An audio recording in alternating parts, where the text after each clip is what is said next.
Well, if you say we're live, then I say we're live. I say that we're on time. This is rare. I say as long as it says 6:30, 59, we're on time. Yeah, I would think so. So I always go live at 6:30. Yes. So I'm kind of excited for news today. I know you are. Got a lot to talk about. We sure do. We have a House of Mouse to talk about. I have some. Everything that mouse owns. All The mouse 20, owns a lot of things. All 20 rooms of that house. Yeah, there's too many things in that mouse's house. That's what happens when you give a mouse a home. What happens when you give a mouse a cookie? I think there's a book about that.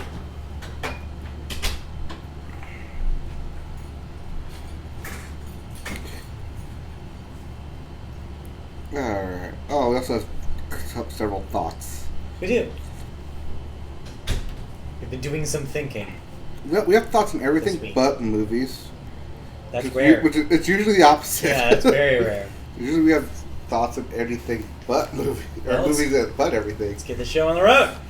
Oh no, where are we going? We're taking it to Houston. Well, can we take it to the limit? We're taking it to... Oh, interesting.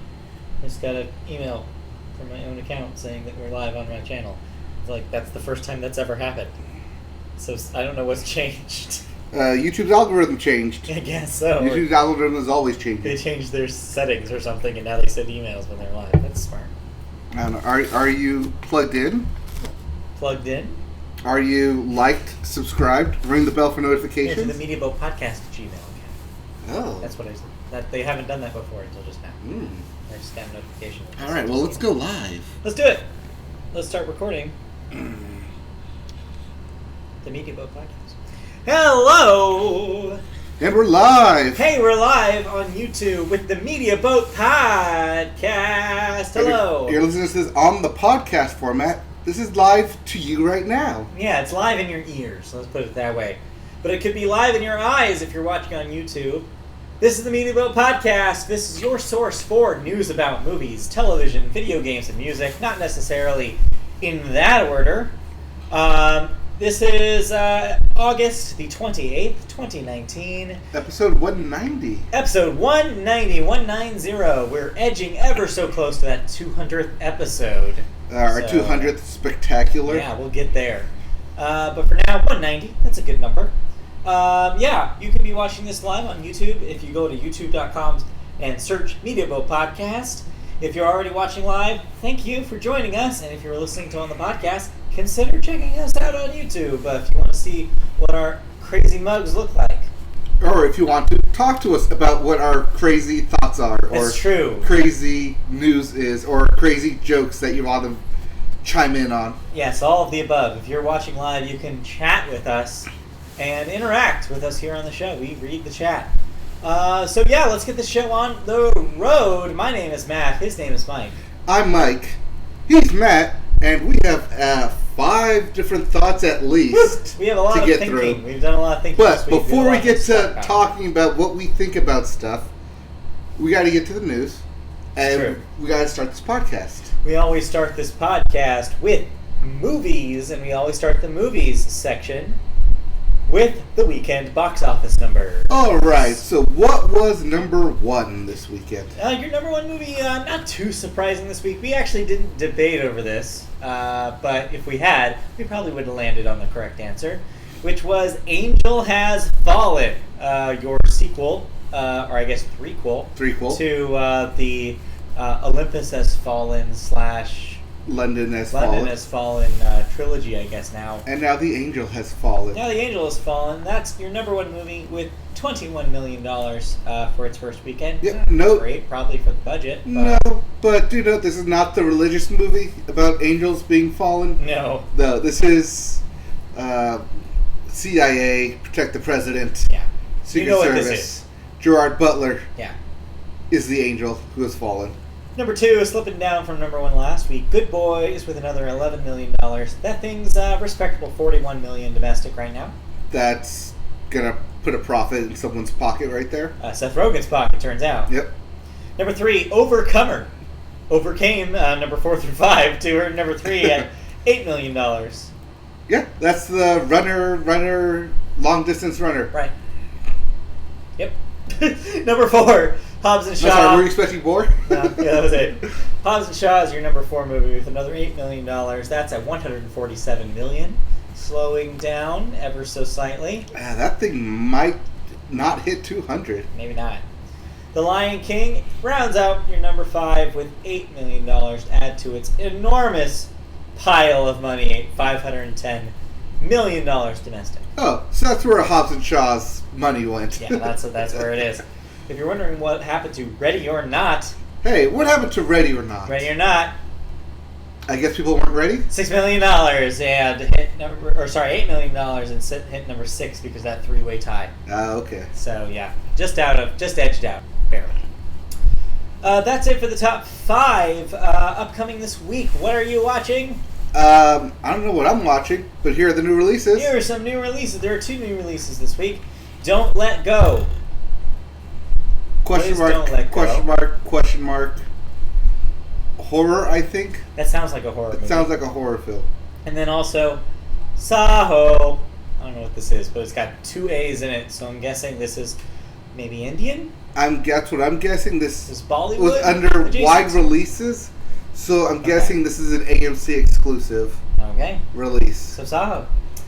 Those are your new releases. That's it. That was quick. Do you have any thoughts? Did you see any movies this week? I did not see any movies, but my dad saw movies. Your dad saw movies. Yes, Your dad I have see? dad thoughts. Dad update. You need the Dad dad update. update music. All right, so he went and said that I should go see this movie. Okay. He didn't understand why it was getting bad reviews, Okay. but he thought it was good and he enjoyed right. it. I'm talking about The Kitchen. You saw The Kitchen. He saw The Kitchen Okay. with Melissa McCarthy Yes. and Hell's Kitchen and Irish Mob and Mom Mob. Right. And he said that he enjoyed it. So he said I should go see that. The Kitchen. Kitchen. He said that he did not like, however he saw another movie, Okay. he did not like another movie, which Okay. I heavily praised, being Once Upon a Time in Hollywood. Okay. He did not like it. Dad did not like Once Upon a Time in I'm Hollywood. not surprised by that. He said that he thought it would be more Manson murder in this movie No. and was disappointed. He's going to the wrong movie if that's what he thinks this That's is what about. that's what I Yeah. said. Mhm. But no, that is Dad movie update. All right.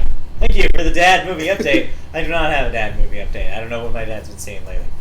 But what I He's do been seeing a have, lot of though, green. is a lot of movie news this week, and most of it comes from way down here in Anaheim and good old sunny Southern California as the D23 Expo happened last weekend. That, if you're not initiated, is Disney's Fan Expo, where they make a bunch of announcements, have a bunch of signings and merch to give out. And legacy stuff and yeah. kind of their own soiree Yes. for the fans. Their big exposition. And we're going to divide this into movies and television because news did happen from both segments this Yes. week. D23 was so big that they had 2 different press conferences. Yeah. One just for Disney Plus, which we'll get into in TV, Yes. and one just for their slate of films. So, let's start with the film since we're in movies. Let's start with the films. We first have a some casting announcements, or casting updates, I guess you could say, for Frozen 2, Yes. which is due out this November. Mhm. Evan Rachel Wood has been attached as Queen Iduna, a new character. That is the queen of Anna and Elsa. That is Mom. Mom survived, apparently. What? Spoiler. Spoiler. Spoiler. No, they said that it was their mom. Okay. So I don't know if that's going to be in terms of flashbacks Or spoiler spoilers that she's alive. Let's leave that a question mark for now. Let's Yes. not confirm or deny anything. And then also, everyone's favorite glassesless actor, Sterling K. Brown. Yes. He'll be playing Lieutenant Mathis. That was for somebody who may actually not be watching right now, but you may Yes. watch Okay. later. Yes, he'll be playing a lieutenant who Yes. was been lost in the woods, the Enchanted Woods, for 30 years with his army of men, Yeah. That's and which they come across Anna and Elsa. interesting. So, I'm gonna just Lieutenant just Matthias, I should say. Oh, Matthias? Matthias. Okay, I'm going to chalk this up to huge bad guy warning right here, maybe? I mean, yeah, but they already did that, so I don't know if they're going to do that again. Alright, huge bad mom guy warning. We'll then see. here. We will definitely see. Queen Isolanda, or whatever. Iduna. Queen Iduna. Yeah. I do not think she's a good guy. They also announced the studio's next animated film. Finally. Long awaited. This is following Frozen, of course. Right. Raya and the Last Dragon, which is a cool-ass name. That is not a sequel. No, that's original. Raya and the Last Dragon is set to star Cassandra Steele, who has previously acted in Degrassi: The Next Generation, and everyone's favorite Awkwafina, who, of course, from Crazy Rich Asians, among other things, and will be released next November. So that is your big Disney Animated Studios film for next year. Yes. Awkwafina will be playing the dragon. Oh, cool. And Steele will be playing Raya. Okay. The titular Raya. Yes. In case you're wondering... If for those of you with video games, the name Steele may sound familiar because she's done a lot of video game work. Oh, okay. Interesting. Yeah. If you're wondering about Pixar, their other animation studio... Yeah, what's the other animation studio? They showed a new trailer for their next movie, Onward, which we already know stars Tom Holland, and Chris Pratt and Julia Louis-Dreyfus, but also has Octavia Spencer involved, apparently. Yeah, unknown role for that, Octavia Spencer, but... And that movie's out March 6th of 2020, so that's soon. Mm-hmm.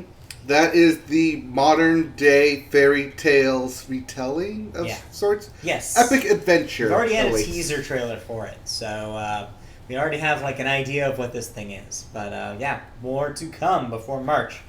They also announced more information about their next film after that, Soul, which is, I guess, a working title. I don't know if it's a working title. But... I saw it referred to as a working title on Twitter this week. I don't know if that's true or not. Soul has some casting. It will star Jamie Foxx, Tina Fey, Daveed Diggs, and Felicia Rashad, as well as Questlove himself. Yep. Who will follow? The movie will follow a jazz musician and a middle school band teacher. I guess that's the same person, sorry. It is the same person. A jazz musician and a middle school band teacher. Yes, that would be played by Jamie Foxx, or voiced by Jamie Foxx. And will feature original music from John Baptiste and Trent Reznor. Hey, those are two good names. All right, they've got some plans for that thing. Yeah. That would be besides Tina Fey and mostly black cast. Yeah, I think cool. They're going to go heavy into the jazz route here, and soul. Is the title. I think that sounds really good. I'm looking forward to that one. Seeing what they did with Coco, I'm kind of on board with this. Definitely. Meanwhile, in live action, they showed... Wait, they do live action too? They do live action. Oh my God. Over at Disney. I know, it's hard to believe. They showed new shots from their Maleficent sequel, Maleficent: Mistress of Evil. We know that's coming out in October. This is standard. There's nothing new there. Angelina Jolie will return as the title star. Mm-hmm. We also saw some new a first look at Cruella, which had previously been announced, starring Emma Stone as Ms. DeVille, and also double Emma time. Emma Thompson is in that movie as well. So this is kind of a Devil Wears Prada situation, where it is going to be a prequel to what we know of the 101 Dalmatians and how Cruella became Cruella. Got it. Makes sense. It was the black... wow, got ahead of myself there. The live-action portion was wrapped up with the confirmed date of May 6th, 2022 for the sequel to the Marvel movie that is most awarded, or most nominated for awards. The highest nominated. Yes. Black Panther 2. Yes. May 6th, 2022. Yes, they brought out Ryan Coogler. He gave the date. There is no title yet. It's just Black Panther 2. They will not call it Black Panther 2. Just a Black Panther movie. It's just movie. be Black Panther sequel Black movie. Panther movie. But yeah, it's 2022, and this will still be a part of Phase 3 or 4. Say 4. Yeah, no, not 3. No, not 3. Phase 4. Yeah. Interesting. I also announced Kit Harington will join the Eternals movie. And there was a new behind the scenes look. Yeah, we kind of slid into Marvel there real quick. And at December, Star Wars: The Rise of Skywalker, Episode 9, which hits theaters on the 20th. Yes, and we also got a new behind-the-scenes trailer for that went online, which of course the internet saw and was talking about. All right, what's your theory about the shot of Sith Rey? Oh, see, I thought you were about the shot of Sith 3PO. I mean, either one, really. What are you thinking? Relevant theories online and my own as well is that this is part of the Dark Woods section of Return of the Jedi. Yep. Or not Return of the Jedi, of The Empire Strikes Back. To support that theory, somebody put that exact screenshot of Luke's face with the half-destroyed Vader mask and juxtaposed that next to it. It's like, same energy. Yeah. I'm like, So everybody don't get too excited for Evil Rey theories quite yet. I mean, Evil Rey is always a fun theory to throw around. Yeah. That she's like some type of Emperor Palpatine clone or backup plan so he can live forever type thing. But it's up in the air. We won't know until December. Of course, the fear that I have, along with a lot of people on the internet, is, man, I hope they just don't completely throw out everything that Rian Johnson did. It certainly seems like that's going that direction, unless they have something up their sleeve. I mean, they're good. It's going to be J.J. Abrams' ending, so he will be a kind of by the books number type of director. So frustrating, though. Yes, but you see, the fact that we like The Last Jedi puts us in the minority of Star Wars fans. You know what? I would be really interested to see exactly a big scale poll. I don't know if this is even possible with how disparate the internet is. But I just want to see numbers, how many people actually did because I feel like probably a lot more people like The Last Jedi than you think. I'd like to think that too. Yeah. I like to think that their voice isn't as loud as the displeasure, but I'd also like to think that there was a lot of goodwill earned and that it got back to a lot of the core aspects. You had the producers of the movie itself even saying that they thought it was the stuff that Rian Johnson did was incredible. Right. Kathleen Kennedy is on record saying that she thought that was the best one. Yes. So it's But she's also not paying 500 million tickets. Or is she? She could be. Maybe, Disney, I don't know. Disney theory here. Disney has a lot of money to throw away. All right. Well, we're in the weeds there. We'll report more about Star Wars as we near its Star Wars will happen. December release date. As for other things in Disney World, pun intended, Disney Plus. Disney Plus was confirmed to offer content in 4K, Dolby Atmos, and HDR support at the same tier. No additional tiers like Netflix. Netflix has an additional tier of $16.99, but no, for the exact same price of $6.99 for Disney, you can get your 4K HDR Dolby Atmos surround sound package. One size fits all. Yep. D23 members, those are members of the D23 organization, which is like a club essentially for Disney fans, can get the first 3 years of Disney Plus for just $47 a year. That's pretty crazy. I don't think that's me. No, that's right. Yeah, that math is crazy. That's right. Instead of the regular price of $69.99 a year. That is a 33% savings over the course of 3 years. After that third year, it will go up to the regular price. But you do need to be a D23 member to access this. As of September 1st, basically right before midnight. So basically before Labor Day. So if you're not already a member, you have to be a member before Labor Day. Yes. Good thing about this is you can go online to D23 online and sign up for free. The general D23 membership is free. So you can sign up and take advantage of this deal now for free. But you have to do it now, basically this weekend. Literally now. Literally this weekend. Do it soon. Yeah. Okay, that wraps up the movie portion of the D23 announcements. We'll get back to D23 when we talk about television. Right. For now, we have a second movie story. Real quick on that D23, though. You have to sign up by the 1st because it'll take about 24 hours to kick in. That's why the close-off date for signing up for that 3-year deal is technically September 2nd. But you have to sign up by the 1st for it to kick in to the 2nd. So yeah, just do it, is what we're saying. If you want to. I'm just going to sign up for it because I already know I'm going to get it. All right. I'm waiting until they announce some sort of, if they confirm that there's a Hulu deal that includes live TV. So I'm stuck. I have to wait because if they do bundle it, I might already be in. Right. So might not have to worry about it, but we'll see. Anyway, all right, let's move on to our second story, which is, flashback, is it 2016? We're talking about MoviePass. It's 2017. 2017. No, it's not. 2018? No, 2018. God, was it really just last year? It was really just last year. Is that all just really last year? I have a feeling it was last year because I saw 100 movies last year, remember? I saw 52 movies last year. Time just moving way too fast, I swear. All right, MoviePass. Well, it was like 2017 into 2018, so yeah. Maybe, something like that. Something like that. MoviePass. Let's talk about it. All right, so what am I no longer doing with MoviePass? Well, unfortunately, MoviePass, this isn't a story about MoviePass being used, but MoviePass using its members. Okay, so what are you getting around here? It's an exposed database. Hey, it's our favorite kind of database.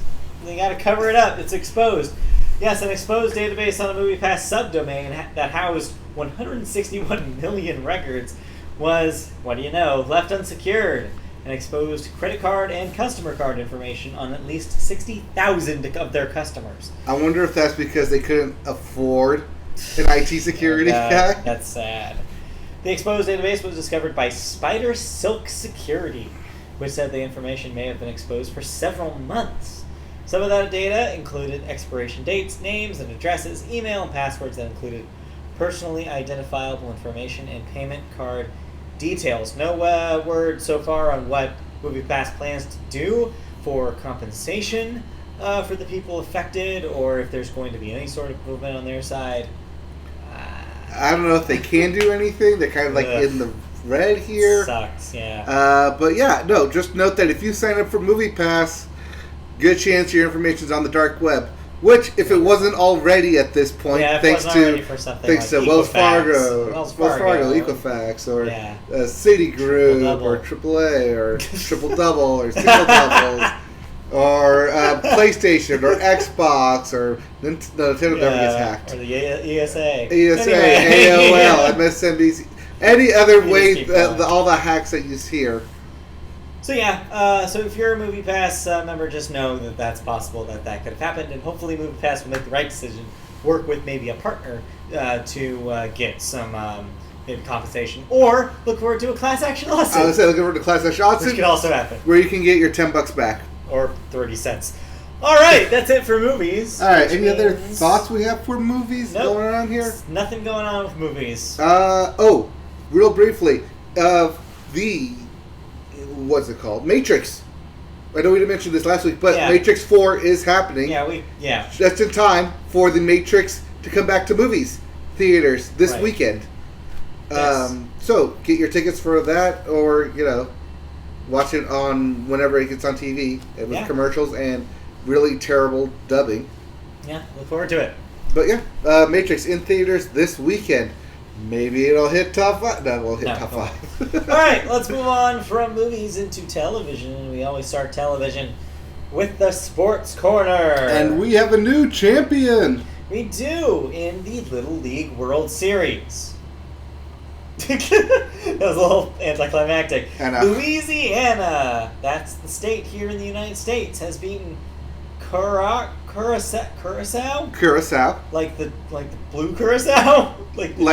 Yes. Mixer? Yes. That's a place? It's an island. Where is Curacao?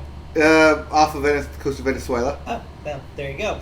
They were beaten by Louisiana to win the Little League World Series. Yes. However, they won 9-0, 6-0, whatever. Yeah, but the exciting game was the game before it, where it was Hawaii and Louisiana. Louisiana was up 9-0 going into the bottom of the 6th, the last inning, where Hawaii was up. And they went through 3 pitchers in that final inning. Damn. Hawaii being down 0, scored 5 runs that inning, and had bases loaded with no outs. Jeez. Before they brought in their last pitcher to get the last 3 outs. It was crazy. It was intense. But congratulations, Louisiana. You are the Little League World Series champions. You signed the pole. You grabbed your dirt. You did the thing. You did the thing. You're going to go celebrate, but not too hard because it's not Mardi Gras. Have some chocolate milk. That's actually healthy. Mm-hmm. You're supposed to drink chocolate milk. It helps with the muscles. Yes. All right. In other sports news, meanwhile, the opening game of college football, the NCAA, Florida, ranked number 8, beat Miami, Miami, Florida. There you go. Distinction. Yes. 24-20 in the opening game. So, congratulations. Yep. That was last Friday. That was last Saturday. This upcoming Saturday will be the first of ESPN's Game Day Saturdays. So, get ready for big hat wearing and choosing teams and get those daily fantasies going. Yes. But the biggest sports story of the year was no one's fantasy. Because at age 29... Hey, that's my age. Colts, no, that's not my age. That's your age. That's my name. Oh, that's my name. That's my age, yes, currently. At least for the next few months. Andrew Luck. Colts quarterback Andrew Luck has retired from the NFL. I know. Why? I know. All right, as Andrew Luck's probably biggest fan, at least biggest fan sitting on this couch right now, tell me... Between the two of us. Tell me how sad you are about Andrew Luck retiring. We heard this news while we were at the Rams game, the Rams preseason game. I walked out of that game to watch his press conference. So he planned to announce his retirement on Sunday the following day. Adam Schefter, being the I gotta break everything now no matter what happens, decided to, during the middle of the Colts preseason game, middle of the third quarter, tweet out saying Andrew Luck to retire tomorrow, Sunday, in a press conference. Wow. And the fans started booing Andrew Luck. As you would as an emotional reaction. Yeah. If I was in that chance, I heard that news, I'd be like, what? Why? Yeah. No, what? No. Like with 2 weeks before the season. This is an awful feeling because everybody was very excited to see him start. Yeah.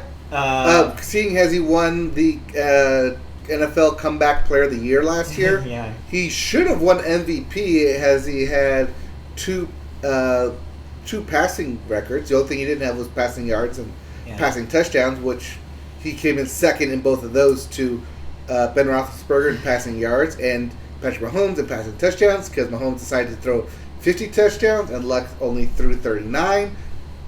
But 39 touchdowns after not playing a year. Yeah, pretty incredible. And then having the best passer rating and the best percentage completion in the league. Yeah. So there's a lot of negative things you could say about this, but there are also some positive things you could say about this. The man has a family, and this is going to allow him to go back to his family, spend some quality time with them. He got married this past offseason. He has a kid on the way. He literally has time for him to retire. He literally has enough money where he doesn't have to work another day in his life. No, he doesn't. And so this is the perfect time. It's the perfect example of leaving while you're on top, right? You don't want to be... Well, being on top would be winning the Super Bowl, like Gronk did. Yes, but all things considered, though, he was already having work. Like, he had already been out for injuries before for an entire season. So it's like, it's not surprising to me that he wouldn't want to take any more risks just in case. Well, let's see. He had back problems. He had a shoulder problem. He had his spleen burst. He had his kidneys torn. He had broken ribs, broken hip. Put yourself in leg, his cleats is what and most recently his ankle and calf. Yeah. Basically, I think he went to the doctor and said, "You're broke." Like, I know I'm broke, but yeah. What's my options here? The doctor said, "Well, you can keep playing, but if you take more hits, you may not be able to be played very long." And that's the thing, is that like he probably just took like a lot and was like, "Well, I could play this season and potentially win the Super Bowl, or I could get hurt and live the rest of my life. Live the rest of my life and not risk concussions, risk something that would be like life-threatening. Like any sort of thing could have happened. And this is him basically cutting out of his possibility out of his life and being like, no, I'm going to have the life I want right now. But sure, I don't have that extra ring. But why when I have this family and this loving life? Even though he only played for 7 years in the league, well, technically, 7. He played 7 years out of the possible 8. Yeah. But he was on pace to break the touchdown record. He was technically third when you break down everything of quarterbacks who played 7 years. This is where their stats were at. He was third in touchdowns and third in passing yards, and he was on pace to beat Peyton Manning in everything, and to potentially become as good as Dan Marino and John Elway, two of the greatest quarterbacks of all time. Yeah. But to do that, you got to play for another 10 years. Yeah. And Singh has been playing behind one of the worst offensive lines. This is me coming from a Colts fan here saying one of the worst offensive lines for the past 7 years, to where he is sacked probably 2 to 3 times a game. It's just not going to happen. That are called sacks, not including all the hits he's been taking, even though he throws the ball. Yeah, it's just not going to happen. It's the most realistic thing that he could have done. It's the most intelligent thing he could have done. It's going to keep him from being a potential football casualty. Yeah. On a piling number of them. We have seen those. We have seen pile up. Those numbers have been piling up tremendously. The game is getting more and more dangerous, even as they try to keep it from being that way. Andrew Luck just looks at the cards and he's like, "This is the smartest decision for me to make." He walked away from $50 million, saying his health was more important than that. And to me, I think that, so considered all of it, it sucks that their star player is retired. It sucks that somebody that's so close to, a legendary career, it sucks. But at the same time, though, this is going to be a net positive because we get to have Andrew Luck around. Yes. He gets to stick around. This is also net positive because, hey, he could still come back. Brett Favre did it. There's the question Brett Favre came back. No, I doubt that that's going to happen. But, yeah, we'll see. I don't know. When you spend a year out of football and you just watch it Sunday, man, I could be out there doing that. I know I could be doing that. I'm better than at least half these guys. Because he was, in fantasy, literally top 5 quarterback every year he was in the league. I believe that. Yeah. He had a lot in the tank left. Well, what we don't have in the tank left is a lot of more sports news. Do you have any we can't talk about news? Andrew Luck for the rest of this podcast? No, we can't. We literally cannot. We don't have enough time. We have too much Taylor Swift to talk about. Anyway. Okay. Well, before we get to too much Taylor Swift to talk about, we got to talk about too much Disney to talk about. We do, because we move out of sports now and into television news. And yes, as I previously stated, we have television stuff to talk about with Disney as well. At D23, they unveiled several new exclusives to Disney Plus that we hadn't heard of before, including a brand new Phineas and Ferb movie, Candace Against the Universe. A short, I'm guessing, from Pixar with the character from Toy Story 4, Forky, with Forky Asks a Question. We knew this was in development. They officially confirmed it and dropped a trailer for the D23 audience. Yep. And the live action, I'm using quotes here, remake of Lady and the Tramp, which will be a Disney Plus exclusive. We saw a poster for that from the D23 show. Well, now we get a trailer for that as well. Or at least the D23 people get a trailer for that. That'll go online. Eventually. But that will be a day one available release for the Disney Plus members. November 12th, I think, is when it comes out. They also showed some footage of some stuff we already knew that was coming, including the series based on High School Musical, which is whimsically titled High School Musical: the Musical: the series. Yes. I've heard this described as High School Musical meets American Vandal. Little bit. So it's a High School Musical about a school that puts on High School Musical, the musical. Right. About their lives. Yeah, that's great. I love it. I love everything about this. I don't even have any context for High School Musical, but I want to watch this because it seems like the best. Also, we saw it's stuff very from, layered. We saw stuff from The Mandalorian, the series about The Mandalorian. Yes, directed by Jon Favreau. Yeah, this had Werner Herzog in it for some reason, narrating. Yes. Because, Because why not? Who else? And The World According to Jeff Goldblum. We knew this was happening already. Yes. But yeah, showed a new trailer for it. Everybody loves Jeff Goldblum. Marvel announced a new series, a few new series actually. One based on She-Hulk. Room. Yeah. Yes. One based on Ms. Marvel, and also confirmed that later Ms. Marvel would appear in the MCU as well. Yes. This is not to be confused with Captain Marvel. 2 different characters. These are 2 different characters. And then Moon Knight. Dun. Who's Moon Knight? This is the one I don't know. This is a fan favorite from the comic books and from Marvel vs. Capcom, and also from a lot of the Ultimate Alliance video games. He is a mercenary who was left for dead in the Egyptian desert, only to survive by having the moon god bestowed upon him. Okay. Or is it the moon god? Maybe he's just crazy in the desert. Perhaps. But it'll explore that type of dynamic. We'll certainly see. All right. Also, but, these are in development. Do not expect these within the next couple of years. Yeah. These will probably be either tail end of Phase 4 or the beginning of Phase 5. That will be what they'll show on the Netflix or on the Disney Plus. On the Disney Plus. Well, it's not the Netflix anymore. Right, it's not. Also in Disney Plus news, some Star Wars stuff was confirmed, as well as including the Clone Wars continuation, which we already knew. We already knew that. But Ewan McGregor will be reprising his role as Obi-Wan in the new series. So that's exciting. He'll be playing it'll be a new series where he will be playing Obi-Wan. Oh, see the way you phrased this, it sounded like he was going to be voicing Obi-Wan in the Clone Wars series. No. Okay, no. No, he will be Ewan McGregor walked out reprising his role in a separate series. Yes, Ewan McGregor walked out with Kathleen Kennedy already out there, and he's like, Kathleen, I need you to ask me if I'll be playing Obi-Wan. I need you to ask me. And she's like, will you be playing Obi-Wan? Pause. Drop a beat.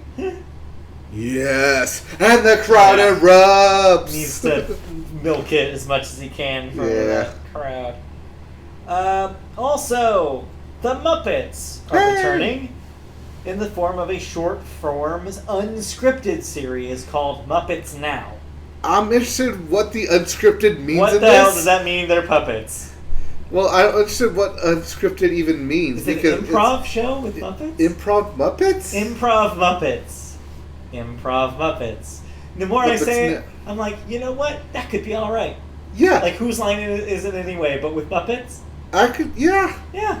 Or like an SNL type Muppets thing. Maybe where they just do political commentary. I doubt it. Not political comedy, but like current commentary. Maybe. Muppets Now, short form, so like 15-minute stuff. Yep. Yeah. And to top off the Disney announcements for Disney Plus for television, they announced a Lizzie McGuire reboot. All right, who is playing Lizzie McGuire? Lizzie McGuire herself, Hilary Duff. What? Yes, but she's not a teenager. A current day I guess, continuation of the Lizzie McGuire series. So is this Lizzie McGuire as a mom?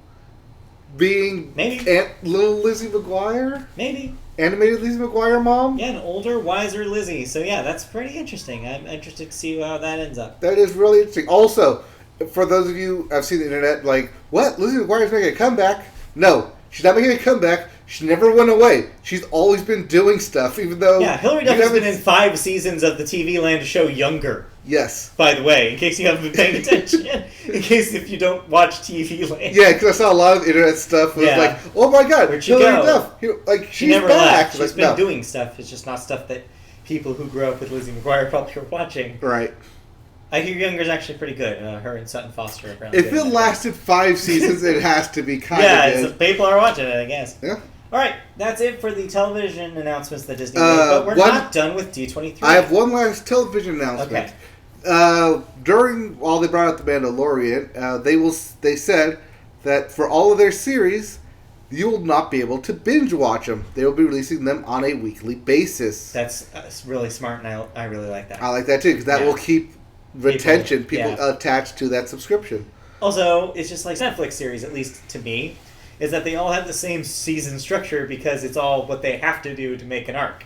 So it's like the first 2 or 3 are just like, all right, we're setting it up. and then like the middle episodes, like nothing really happens, and then you always know like episode 7 to 8 is when shit goes down because it all has to be resolved by episode 10. Mm-hmm.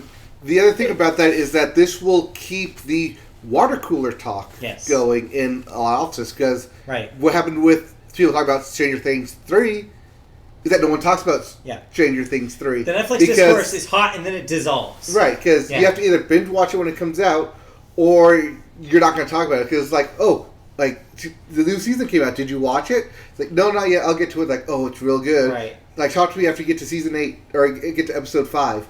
And then they never get to episode 5, and 2 weeks have gone by, and you're like, well, I guess it's out the zeitgeist now. Right. Whereas with Game of Thrones, even though it was only 8 episodes, it kept going. You still talked about it every week because it was a weekly thing. It never went away. So yeah, I think this is really, really smart. Yeah, I think they saw that HBO. Oh yeah, no, they definitely were watching the Game of Thrones craziness and was like, we want that. Yes, we want people to continue talking about it to get people to sign up for overhearing it, so that way they can catch up and then continue to talk about it instead of here's everything. Oh, you missed out. Sorry. Yeah. Which I know that sounds bad, but that's just kind of what that model turned into. You got to be in it instead of catching up. Yep. All right. Like I said, that was it for the television announcements that Disney made at D23. But wait, there's more, because they also announced their new round of Disney Legends. All right. Who is a Disney legend this time? So these are people that have been significant in the Disney brand in some way or form over the years, and they're recognized for it.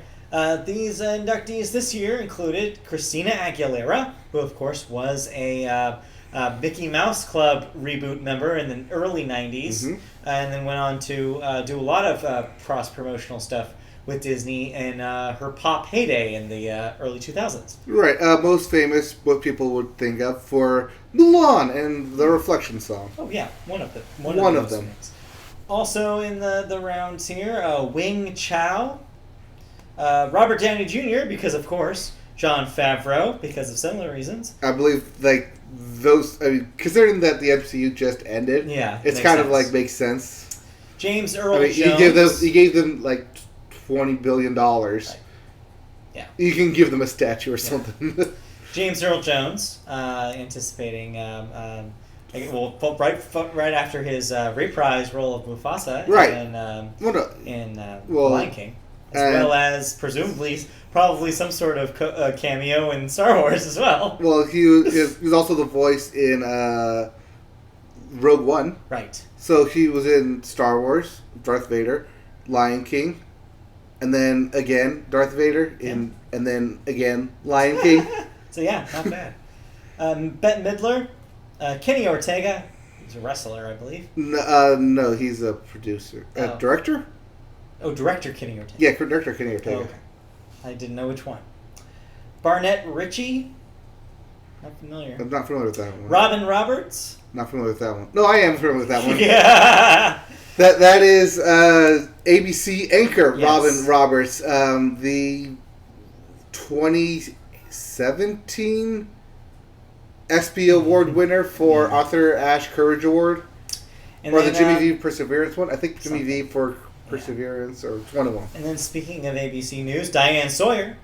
Yes, also of ABC News. Ming-Na Wen, who we talked about last week. Yes, of Agents of S.H.I.E.L.D. and the voice of Mulan. And Hans Zimmer, composer extraordinaire. Did nothing at all to help Disney in anything. No. He's the Christopher Nolan guy. What's he doing here? Yeah. All right. Hans Zimmer, great composer.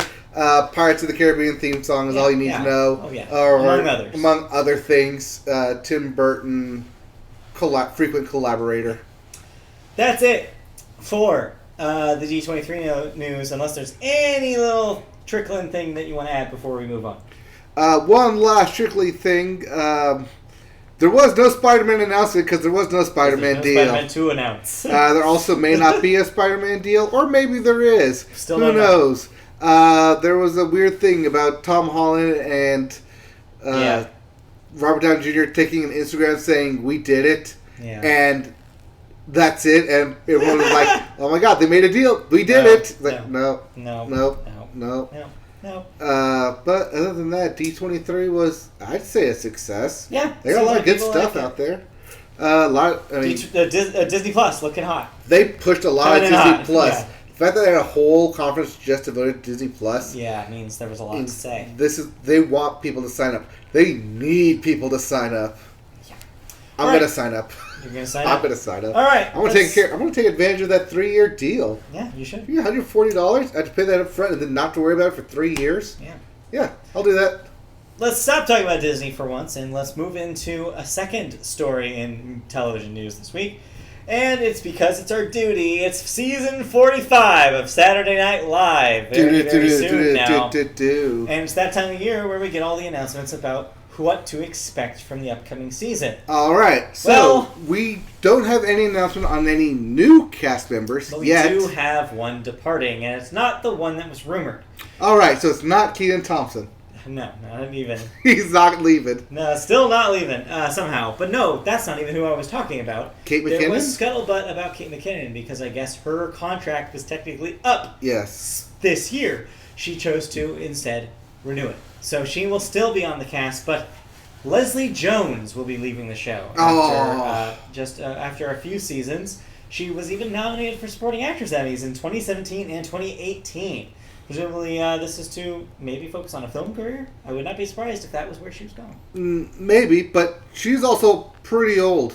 I mean, she's getting up there. I mean, she's in her 50s. Well, yes. Well, even when she joined the cast, she was the oldest, newest cast member at 47. Yeah, but Daryl Hammond was there until he was like ancient. What do you mean? He's still there. He's still there. He's still there. So no, I don't think age is why. I really sincerely think that this is giving her opportunities to do other things. I think this takes up so much time of her year that she probably just thought about it and was like, you know what? I could probably make some money trying to doing more movie roles and television roles. Yeah. So she's probably. I say go for it, Leslie. I think she has a bright, rosy future ahead. But that's not the only news that was announced for this new upcoming season. They've revealed upcoming 5 hosts that will start the season off. Woody Harrelson will premiere season 45 on September 28th. Of course, he'll be there promoting Zombieland Double Tap. Boom, boom. Musical guest will be Billie Eilish, hot off of her #1 single last week. Yes, and for once, not number 2 in anything. I know. Phoebe Waller-Bridge from the television show Fleabag will be hosting October 5th's show, with none other than Taylor Swift as the musical guest. Yes, Taylor Swift posted this to her Instagram saying she's excited. Apparently she watches Fleabag, singular. Okay, apparently she watches Fleabag and is excited to be a part of this. That makes sense.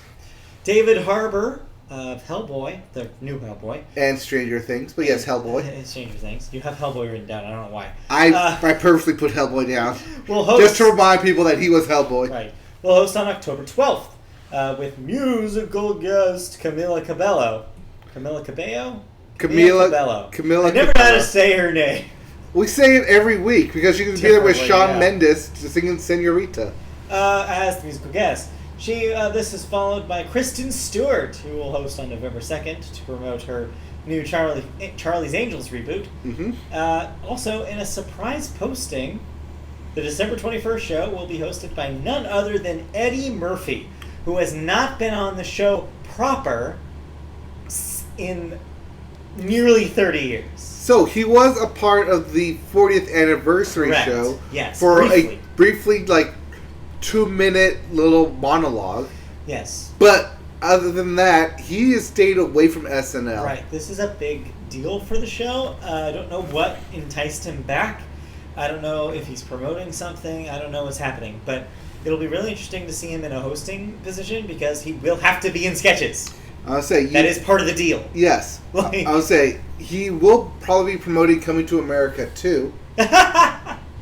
I say that because that will also co-star Leslie Jones in that film. Oh, okay. Maybe so. Well, maybe both will return then. Yes. We'll see. In other SNL news, I don't have this written down here, but there will be a marriage happening. I don't know if you saw this. No, I did not see this. Colin Jost will be getting married. I thought he was already married. Do you know he's married too? I thought I knew.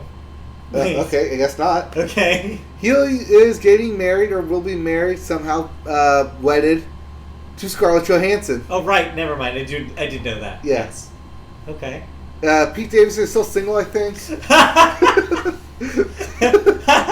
Yes, currently as we speak. But I think it was like Kate Beckinsale. Right, was briefly they were attached supposed to be a thing for a while, but that kind of went away. Yeah. I don't know. All right, we have to start talking about this. Let's move on. Okay. We have some thoughts about television, or more accurately, you have some thoughts about television. All right. You finished HBO's this season of HBO's Ballers. No, I did not. Well, it has Ballers on here. I assumed the season was over. No, this is the season premiere. Oh, I take that back. I thought it already started for some reason. Well, the series has been going on Yes. for a while. But no, this is the season premiere of Ballers. This is also the final season. I could have sworn Ballers. that the Ballers already started. What the hell? All right, fine. Season premiere of Ballers. Yes. What's going on with Ballers? The Rock still in it? Yeah, and they got too big for themselves. Yeah. So, when Ballers first started out, it was about Dwayne "The Rock" Johnson coming out of the NFL and getting into sports marketing and basically hustling to get his name and be a sports agent, big shot. It's Sports Entourage. That's really all you need to know about It's Sports Ballers. Entourage. It's Sports Entourage. Where Ari is the main character, but instead it's Dwayne "The Rock" Johnson, so he has a lot more charisma and Right. more swagger and more bulkiness. But no, it's about him, and like first season about him and his new partner trying to make it, trying to sign people, trying to get people to accept them as this basically new sports agency. Well, over the course of 4 seasons, that has ballooned in the most ridiculous way to where they have literally run out of ideas. Uh-huh. So much so that this season, they have decided that they want Dwayne Johnson to purchase an NFL team. Oh boy! All right. Now, you know how I said that he was basically this unknown over the course of like 5 years? Yeah. To go from 5 years to no one to buying a team. To having interest in buying an NFL team. That's a big jump.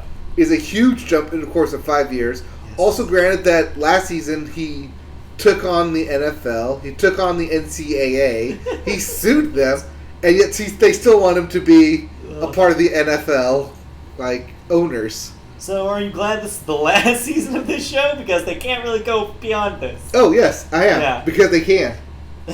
And they will. Oh, but this is preventing them No, from doing that. I'm saying that this is just one aspect of Okay. it. The second aspect is that one of the other main players in this season, is getting into real estate and is deciding to buy land in order to open up a new sports auditorium, or a new sports venue. So he's getting into the real estate business. Yeah. Oh, but wait, it gets more ridiculous. As one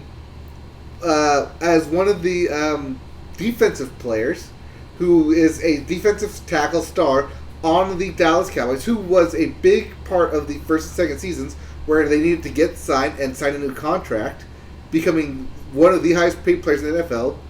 All of a sudden, this season is not talking about playing, but rather wants to get into esports and play video games. Oh, Jesus. And he wants to train to be playing video games this season. So they're going to go into that aspect now.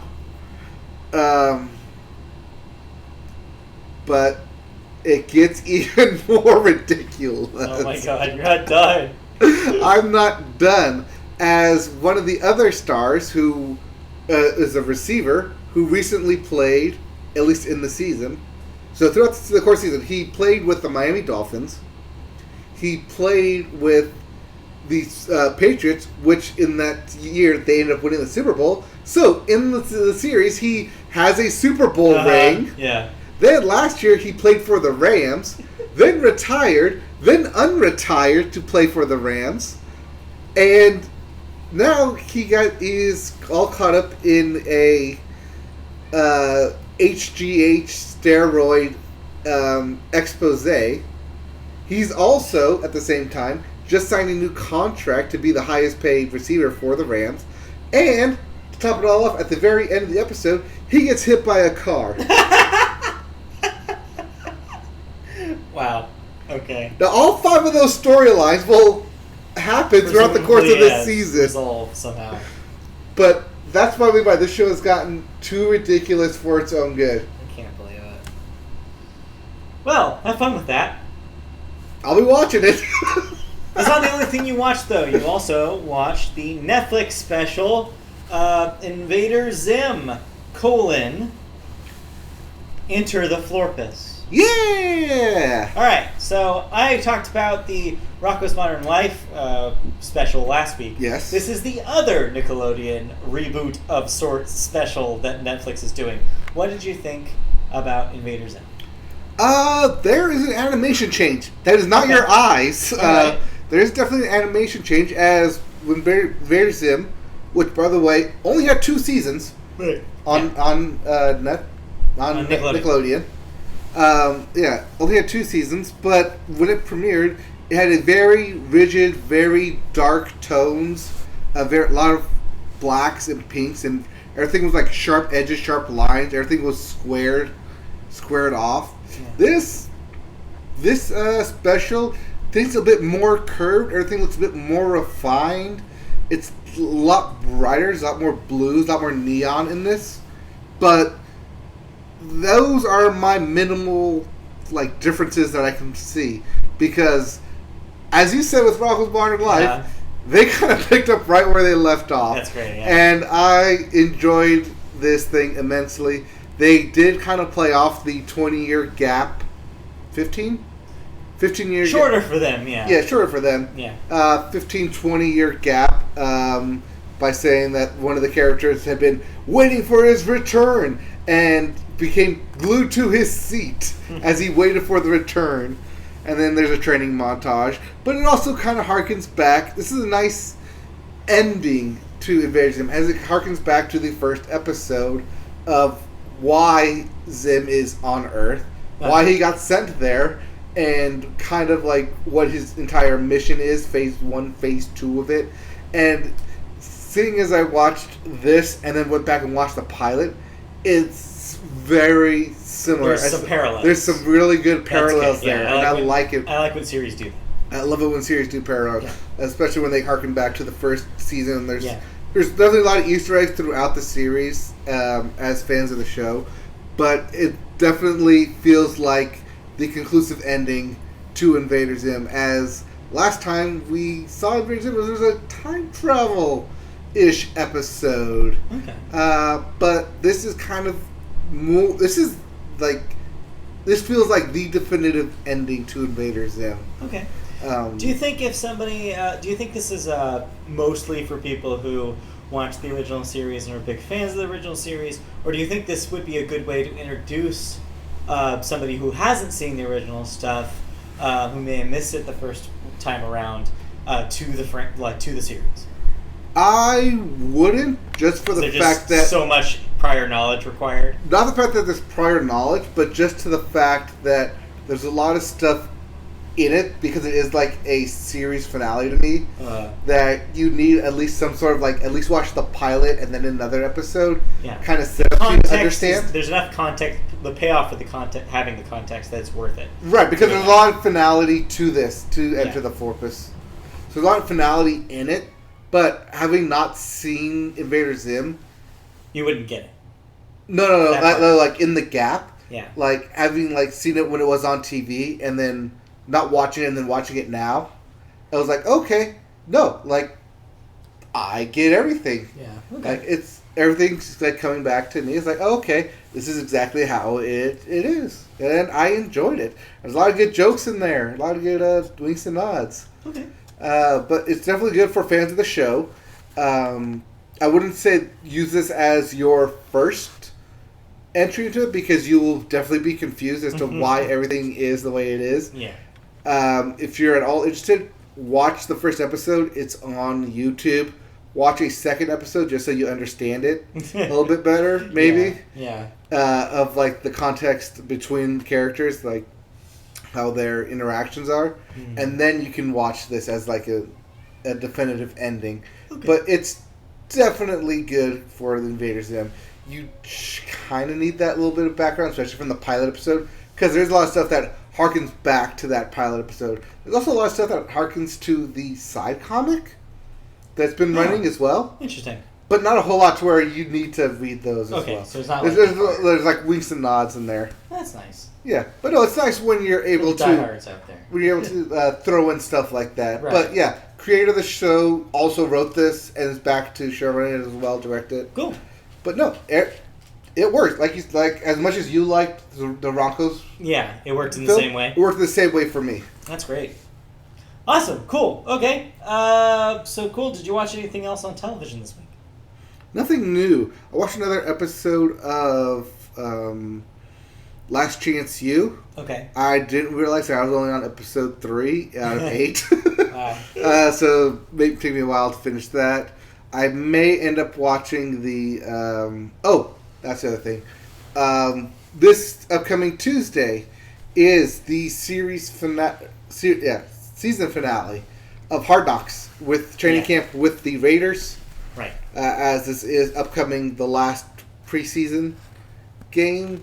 Also, the NFL starts next Thursday, but we'll talk about that next week. Okay. Well, then that means we can move right along into cancellations and renewals. All right. What am I no longer watching? Well, as you mentioned, Season 5 of Ballers will be its last on HBO. Yeah, that is the current season of Correct. Ballers will be its last. Also, coming back, though, on Comedy Central is Drunk History. We'll be back for a 7th season of that show. Yeah, I believe it. And then HBO will be bringing back a Black Lady sketch show, which just wrapped its first season, for a 2nd season. So I hear it's very good, so that's good news. Meanwhile, in deaths this week, we got a couple of them. Colin Clark, age 35, that's young, who was a soccer player, played for the Colorado Rapids, Houston Dynamo, and the U.S. men's team, the Olympic team. The Olympic team and the national team. The national team. Yeah. That's really young. Mm-hmm. Heart attack, just random. Yikes. Yeah. That's a risk with athletes, though, for sure. Also, Gerard O'Neill, age 76. He was an investigative journalist and editor. Wrote for the Boston Globe. Won the Pulitzer back in 1970. Yeah. I thought that was a good one just to add there. All right. That is it for deaths, which means we got to move on to music. And I get to hand this over to you. I guess that is something I watched. That is something. Well, I guess we'll talk about that later. But I did watch something else.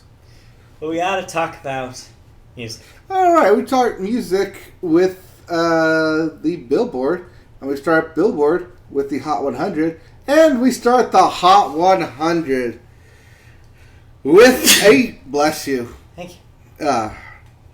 With a new number one. New number one, the second week in a row. It finally hit it. Yes. After umpteenth weeks of being number 3.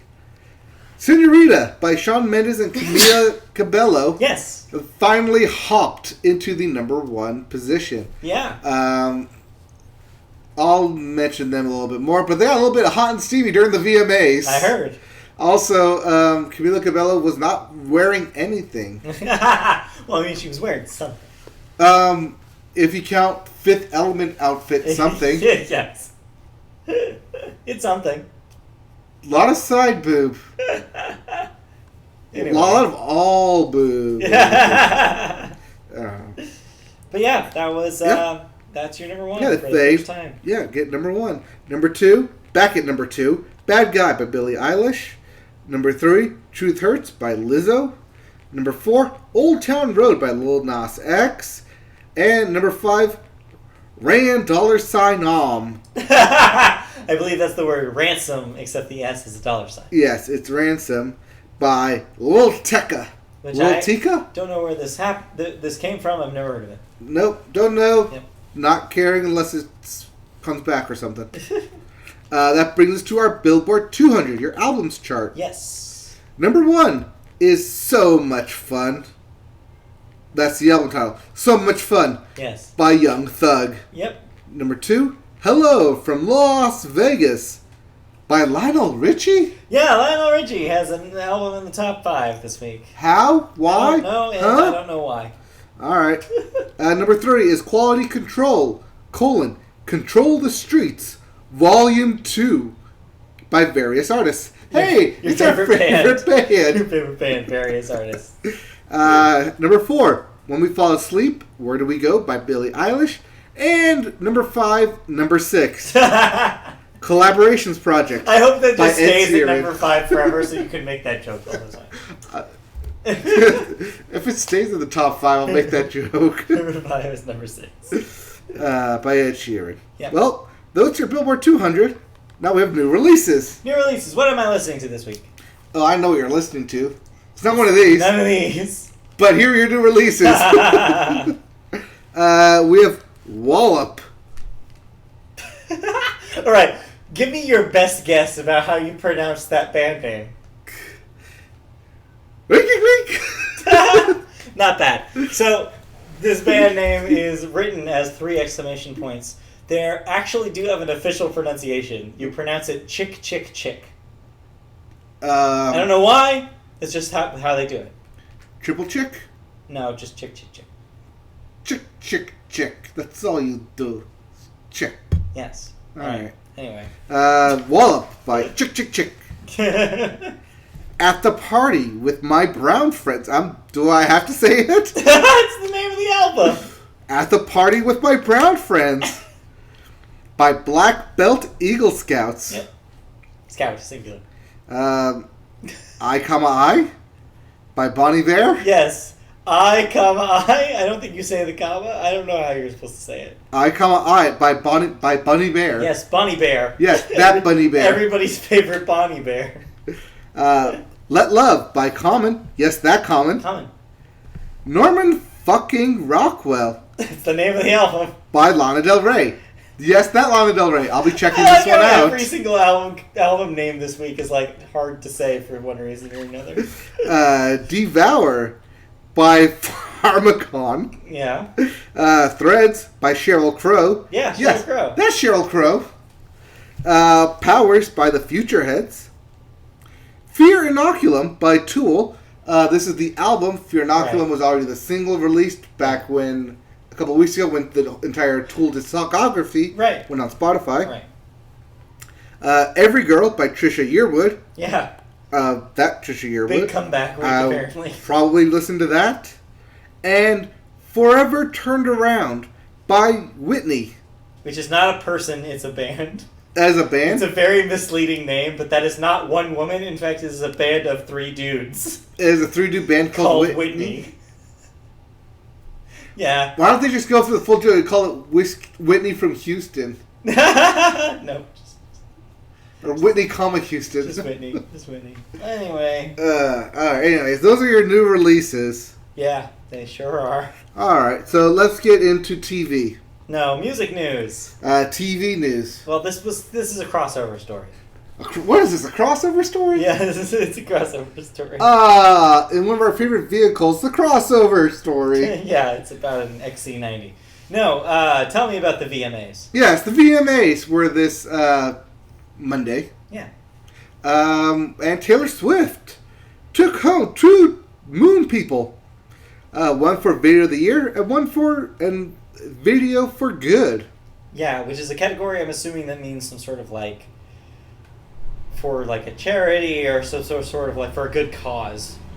Okay. I haven't watched the show, so I don't know. That sounds weird. That's what that is. But yeah, Video of the Year and Video for Good for You Need to Calm Down music video, which was released like only a couple months ago. We'll talk more about that a little later. Yeah. Billie Eilish was also a big winner, nabbing the coveted Best New Artist Award, which she was not there to accept. Right. Edging out fellow newcomer Lizzo in the Live Fan Voted Award. This is rough, because I feel like this was probably a very, very close vote. Yeah, Lil Nas X was also in this, but then got knocked out super early. Yeah. Also, he was there in red cowboy uniform. Because if you're Lil Nas X, that's what you would wear. Yep, because he was a winner. Yes. With his Old Town Road song with Billy Ray Cyrus for Song of the Year. I'd say rightfully earned. Yeah. Also, Ariana Grande took home a Moon Person for Artist of the Year. Yeah. Also, I feel like that's well earned after the year she's had. Yes. Also note that they skirted a lot of the awards in order to show off a lot of the artists. Yeah. As with half an hour left in the show, they went through a rapid fire of other winners. Yeah. Including R&B artists, winners, rock winners, duo winners, single winners. I think this is smart because really that thing is not an award show anymore. No. It's a thing where MTV can say, "Hey, look at all the cool, look at all the artists we got to show up to this thing." It's a platform. Watch things happen with them. Also, if you want to get high and watch the weirdest thing you've ever seen on TV, there's a new, I don't know if it's a music video, but performance, I guess, from the VMAs. Where these guys were in huge get-up arm cushion things. Right. They were speaking Spanish, singing Spanish, and I did not understand what was going on. This wasn't a fever dream you had? No. Okay. No. Alright. It was some DJ Bunny. Bad Bunny? Maybe. I don't know. They didn't really say their names. Also, I couldn't understand what they were saying, and I felt super out of it. But they kept cutting to shots of people in the crowd dancing to it. I think it's Bad Bunny. They didn't know what was going on either, but they were dancing to it. Probably Bad Bunny. Maybe. He had a big bunny on him. Yeah. But he was also, like, bald. One of them was bald, and one of them had, like, green hair. And they were dancing around cactuses. Okay. It's super weird. All right. I don't recommend looking it up, but definitely look it up. Got it. All right. Sounds good. No, it wasn't good. It made me wonder what I was watching. Why am I watching this? Okay, well. But I'm going to show you a picture of it and be like, oh, what? It's super weird. You do that. All right. But no, VMAs are... They did happen. They happened. They were... They apparently brought in the lowest ratings in MTV history. I believe that. For a VMA performance. But it's been on a downward slope for the last few years, so I'm not too surprised. I believe that. Also, Missy Elliott won the Michael Jackson Vanguard Award. Okay, so the official telecast dropped the Michael Jackson title. They just called it the Vanguard Award? But Missy Elliott apparently mentioned him in her speech. Okay. So, yeah, it's unofficial. It's officially, like, formally known, I guess you could say now, as the Michael Jackson Video Vanguard It's just Award. the MTV Now it's just the Video Vanguard Award. In fact, Video Vanguard Award predates the Michael Jackson winning it, because they only changed it to the Michael Jackson one after he won it. Okay. Yeah, but it actually predates that. Huh. Madonna won it even before it was called the Michael Jackson Video Vanguard Award. It was just the Video Vanguard Award. It's always been. Okay. Yeah, the Michael Jackson thing was tacked on at some point. So they're just going back. They're reverting. No, they're just reverting back. Yeah, okay. So, nothing new. So that's not news then. Yeah. Well, what else is news then that we have to talk about? I don't know. There's a whole other story here. Well, we're going to talk about some stats here, some mid-year statistics. I love stats. Well, I didn't like stats. I never took stats. I never took stats either, but I love these kind of stats. Well, I like some baseball stats and some those are fantasy stats. football stats. Some football stats, those are good stats too. Yes. All right, give me some stats. All right, well, you being a music aficionado, love some music stats. That's true.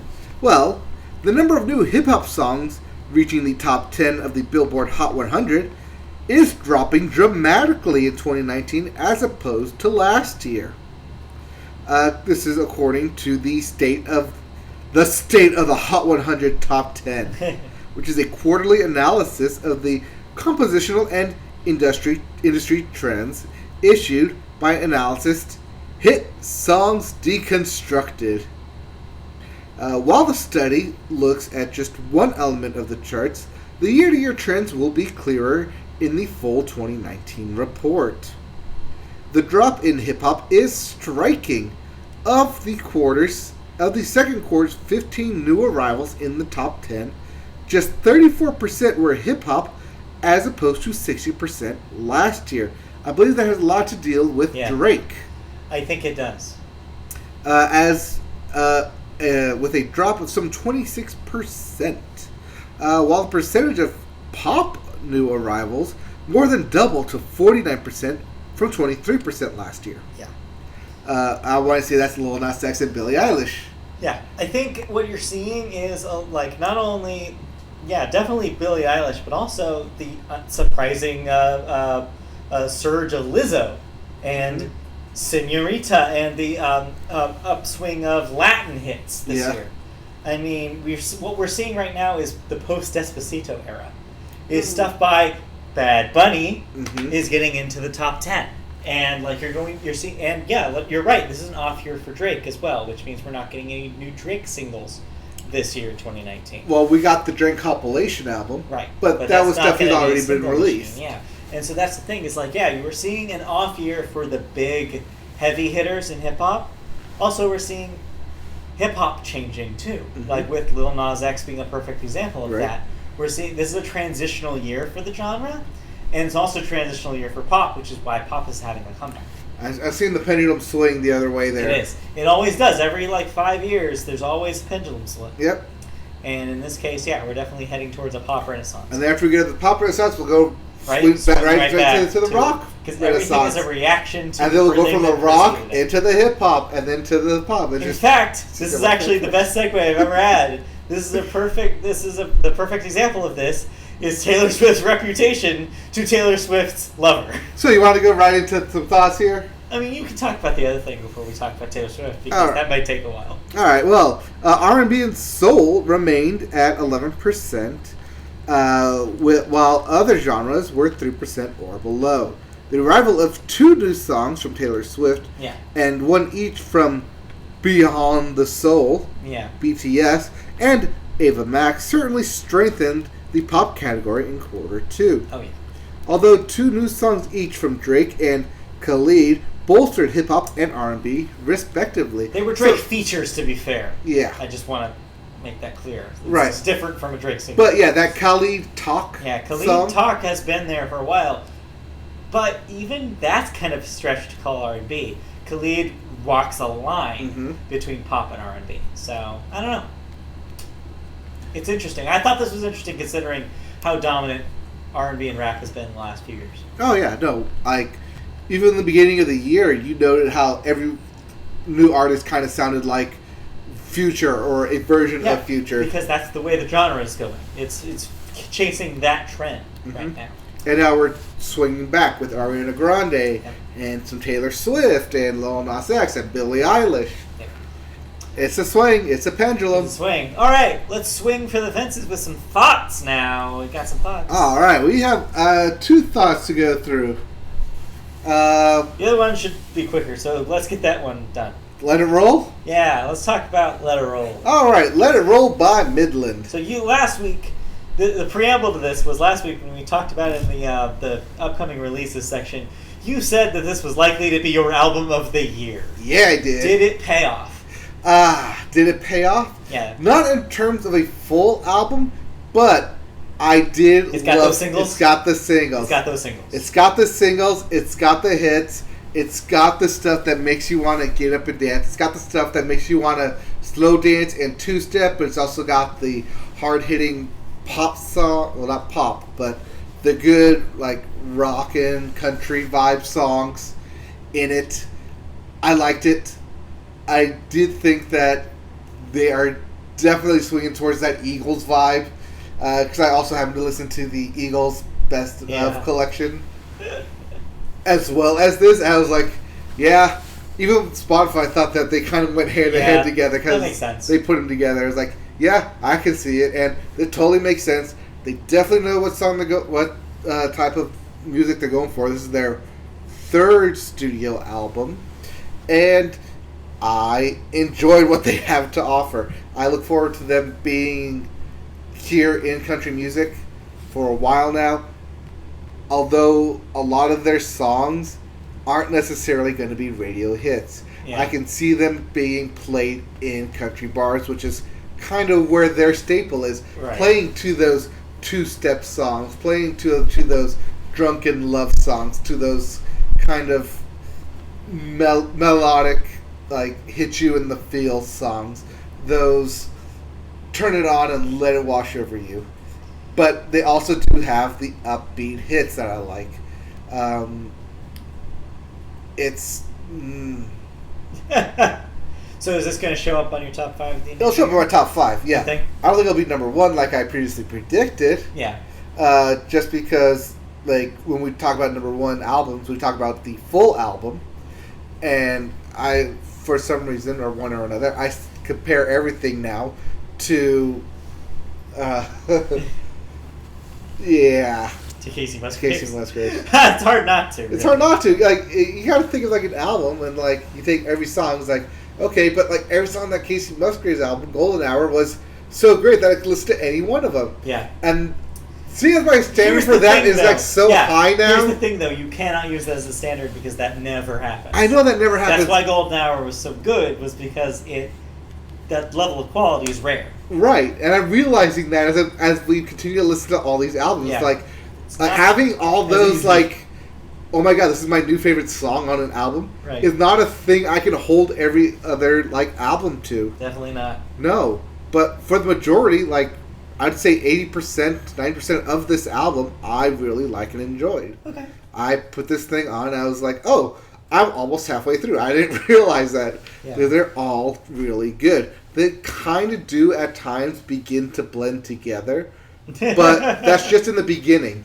Okay. As each song eventually picks up into its own format, that it's like, oh yeah, no, that's right. This is this song. I like this song. Fair enough. Yeah, but they all definitely have some hits on the radio. I think the 3 singles that are already out, Mr. Lonely being one of them. That thing's going to get lots of radio play. But also expect your local country band to cover a couple of these songs to play for your 2-steps. They're definitely a 2-step band. Line dancers beware. Line dancers beware. 2-steps are coming from Midland. All right. Do you want to get going? All right. So,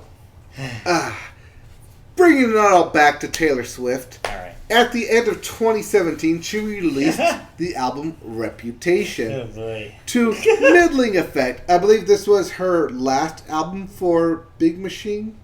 Yeah, it's technically, as of now, the last album. Oh no, actually, it was I believe it was a co-publishing thing, because the big announcement before Reputation came out was that she had signed with Columbia for Republic. She had signed with Republic for a 3-record deal. Right. So I believe Big Machine still had some sort of distribution of that record, but now it is just Republic and, I guess, her own self-publishing arm. Right, which now she, I think, if we're seeing this correctly, owns all these songs. She owns these songs, yes. True. Yes. Scooter Braun bought all of the Big Machine catalog. Right. So this is her first album, basically, her being her again. No longer under the thumb of some big corporate overlord. She has reached the peak of the music industry where she can put out songs that she wants to put out in an album she wants to make, and basically has her fingerprints all over this. I mean, not to say that she hasn't been able to do that before. I mean, even under the Big Machine label, it was such a small label, and she was the biggest thing on it. Right. She could pretty much do whatever she wanted. I would actually even argue that Reputation is the ultimate example of that, because it was basically her completely like throwing away everything she had done before and being like, "This is who I am now. The old Taylor is dead." A literal line. A song from that record. And like, I think that I don't think that this is a sign of new freedom. I think that it's more complicated than that. But yeah, we're already getting into the weeds here, and we haven't actually even talked about whether we liked it or not. All right, so Taylor Swift released a new album called Lover. I'm very interested to hear your take. So I guess that the preamble I will say is that the singles. We have to, in order to talk about Lover, you have to talk about the singles. So we had Me! Exclamation point. Yes, with Brandon Urie. Which, holy crap, may be the worst single Taylor Swift has ever released in the run-up to an album. There's a reason that song is at the end of the album. Oh, it's so bad. It remains bad to this day, even after they took out the spelling is fun part out of the song. I don't know if you noticed this. No. In the original single, Taylor yells, "Spelling is fun." in between the before the parade chase thing. That has been removed for the album version, and apparently has been removed off the single version on Apple Music and Spotify. Huh. I know, interesting. She fixed wolves. She was fixed wolves. Yeah, she did a fixed wolves. Besides that, though, then after that there was the aforementioned VMA winning "You Need to Calm Down." Yes. Which while a better song, has its share of issues about maybe that Taylor Swift should not be comparing the struggle of gay rights with her struggle as a celebrity. Maybe you shouldn't be putting those things next to each other in two verses. Just saying, Taylor. I wouldn't recommend it. So things did not look positive. I was pretty much going into this thinking, man, if that's what this is, then this is Reputation 2. Then this You're like, oh my God, Taylor, where'd you go? Yeah, like, what's We're happening? so far from 1989. And you know what? It's reasonable to think that, because she's had kind of a rough going in in public over the last couple of years. I mean, she had that, the most recent thing, of course, was her masters being bought. But before that, you even have the sexual assault case that she was involved in, where she testified against a radio DJ who had groped her. That was earlier this year. Believe it or not, that was this year. That was this year? That was this year. Wow, this year is kind of going pretty slow. And you have her finally emerging this year as showing her politics after years of staying out of it. In fact, the quote from this week, after the album rollout, was that she now regrets not being involved in the discourse of the 2016 election. She says she vocally regrets not saying something about it back then. So yeah, this is a different kind of Taylor Swift that we're getting in 2019. So it seemed complicated and messy, and she's been all over the place musically with these singles, and especially after Reputation, nobody expected this to matter. And the fact that Lil Nas X blocked both singles' attempts to the top, to be number one singles. They both hit the top 5, but neither of them were number one. I don't think they ever will be. No. So, what did you think when you listened to this? When I first listened... The album lover as a whole. As a whole. When I first listened to this in my first run through, I didn't think much of it. Interesting. I thought it was, okay, this is very pop. This is very much the pop album she wants to make. This has some 1989 feels in it. Yes. But I also thought that, wow, someone gave her a 2019 dictionary of phrases, and she implemented every single one of them. She says shade twice in total, and in the first song on the record, she references Drake's In My Feelings. Yes. She also references living in my head rent-free. Yeah. Which is a new phrase I heard earlier this year. As Bobby Petrino is living rent-free in my mind. Let's be fair. A lot of this is very Reputation, Taylor, because she did that a lot in Reputation. Right. As well. Also, stupid games with stupid prizes. Yeah. Is also something referencing. Yeah. A lot of it feels new and fresh and of the current day. Oh, yeah. She's always been fairly good at that. Yeah. So I listened to it through the once, and I was like, okay, this is super poppy. I kind of like some of the lyrics in here. I'll listen to the Midlands album now. Yeah. I listened to the album twice, because I liked it that much. Yeah. So then I was like, wait, I should probably actually listen to the Taylor Swift album now, and kind of have actual thoughts on it. Rather than, I listened to it as just poppy. I liked it. It's got a lot of good... There's a reason popular music is popular, because it gets freaking stuck in your head. Mm-hmm. Also, that title track, Lover, yeah, that is a wedding song. Yeah. And the most weddingest songs I could think of. Yeah. And saying that because I'm in wedding mode, but right. Yes. It is a very wedding song. That might be my request for your guys' wedding. I'm thinking about it. Without saying anything, without showing my cards yet, I'm going to say that, yes, I agree with you. Not your Carly Rae Jepsen? Probably not. So you're saying the second time around, you actually, when you actually kind of dug in and was like, all right, what is she doing here? Yeah, when I was like stopped searching for when the singles were and listen to the album, I was like, okay, I see where you're going here. It has a nice smooth transition between stuff. It gets your high pops and then your low, well, not your low downer songs, but your more of your soul, your heart to heart songs. Yeah, and then it goes back up to poppy because you don't want to stay down, and it kind of does that trend thrice throughout the album, and I liked that. It felt like 3-act structure in an album, and I loved that. So there's definitely a lot of like time going into this album. You can definitely feel like every song was purposely placed in it. Yeah. Sequencing wise, there are some smart decisions made in this thing. Okay, to I guess preface my opinion here, I will say this album is a little bit of a struggle for me because the first time I listened to it, I started out like thinking like, okay, this is that first single, like that first song on the record is so close to not like being too close to the Reputation stuff that I was like, all right, this is a little bit like this isn't grabbing me quite yet. Mm-hmm. But oh my god, this first 3 songs on this record might be some of the most perfect sequencing I've heard on any of her records or any pop album in a long time. Mm-hmm. Because those first 3 songs, well, at least the second and the third songs with Cruel Summer into Lover, yes, maybe 2 of my favorite songs of the year. I loved Lover, and I loved Cruel Summer is a banger. Yes. Also, to tie into last week, 2 weeks ago? When did I talk about the Slater Kinney record? Was that last week? That was last week. Annie Clark, St. Vincent, produced Cruel Summer for Taylor Swift. So, stellar year for her production-wise.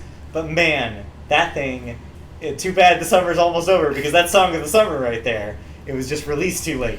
Well, that song's awesome. But yes, I agree with you about Lover. It could be a reflection saying that it is a cruel summer. So I initially saw on Twitter, before I listened to the record, that the title track was good. I saw a lot of people tweeting about it, and I saw one person sell me by saying it sounded like Mazzy Star, and I listened to that thing. It sounds like Mazzy Star. It's like Taylor probably listened to Fade Into You like 15 times, and it was like, I want to write a song like that. Yeah. And it's nothing like anything she's done before. It's nothing like anything she's done, especially the last couple of records. It sounds like Ed Sheeran wrote this song. But better, though. Ed Sheeran can't write a song like this. No. That's how good it is. It's incredible, and it sounds incredible. One thing I will say about this record, it is probably the best production I have heard on a record all year. I'd give you that. Everything is super crisp. All the instrumentation sounds great. Credit to Jack Antonoff. He keeps getting better with every major release he puts out. Like, that he has production work on. Not all the songs are his, but the ones that are, you can tell, because he is becoming a master behind the boards. But yeah, as I kind of listened to it, I was like, all right, okay. But then I started having second thoughts when I hit that song, The Man? Oh, yeah!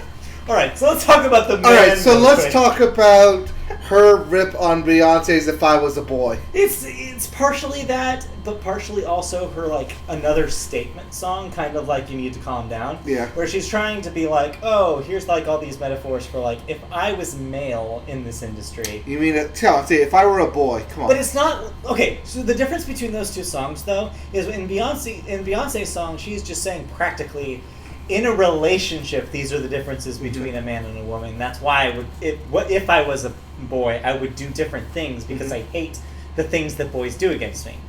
This song is not that. The Man is Taylor Swift saying, in this industry, I am so good at what I do, and I am such a superstar, but I struggle so much because of my gender.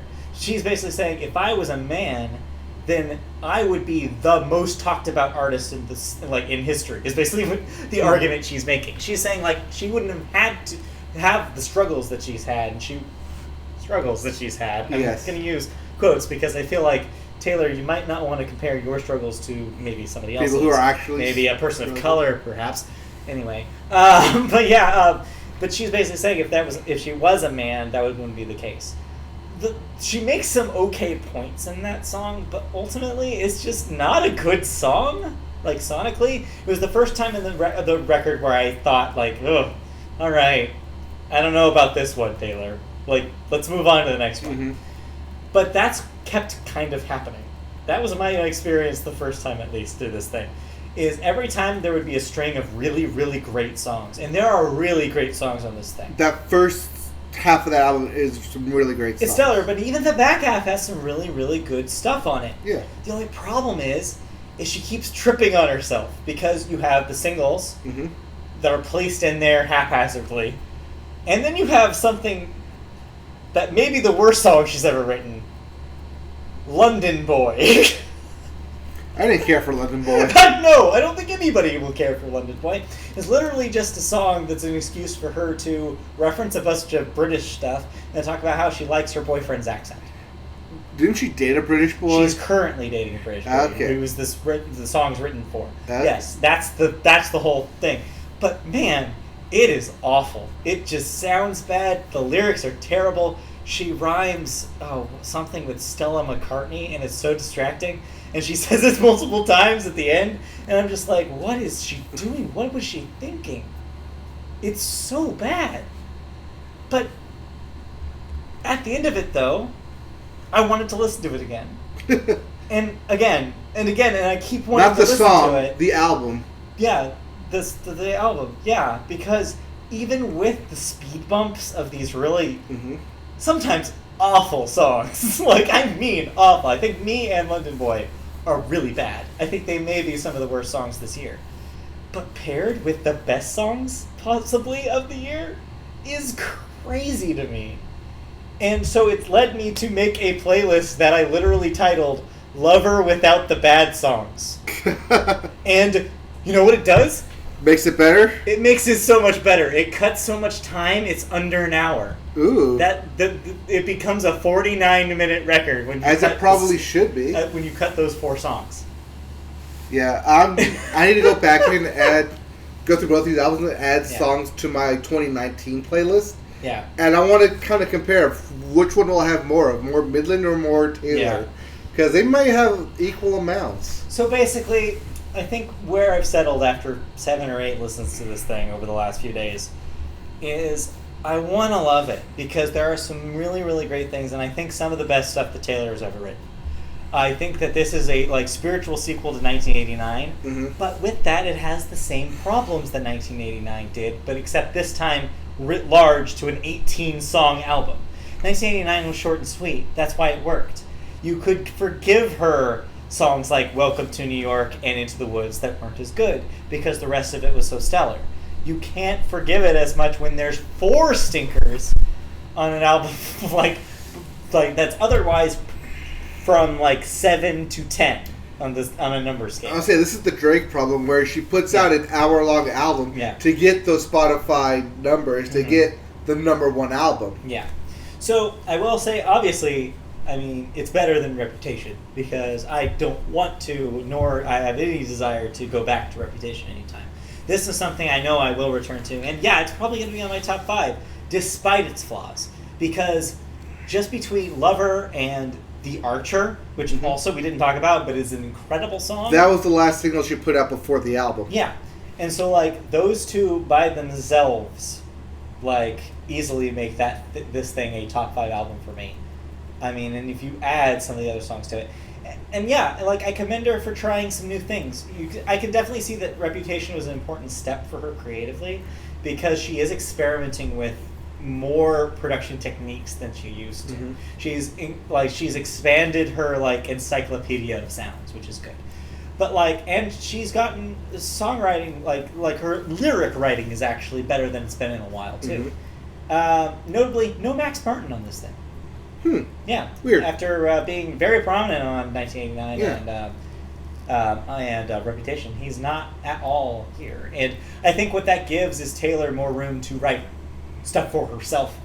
And it does have a bit more of an autobiographical feel than I think those records did. So yeah, ultimately, I like it a lot.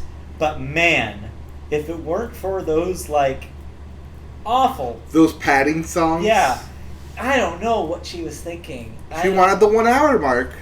But it's it's so it's like I almost want to forgive it because of how strong the rest of it is, but I just can't. No, album. It has to be there has to be a giant asterisk with me saying, but I really enjoy it, and I'll probably listen to it a billion more times this year because what's good is great.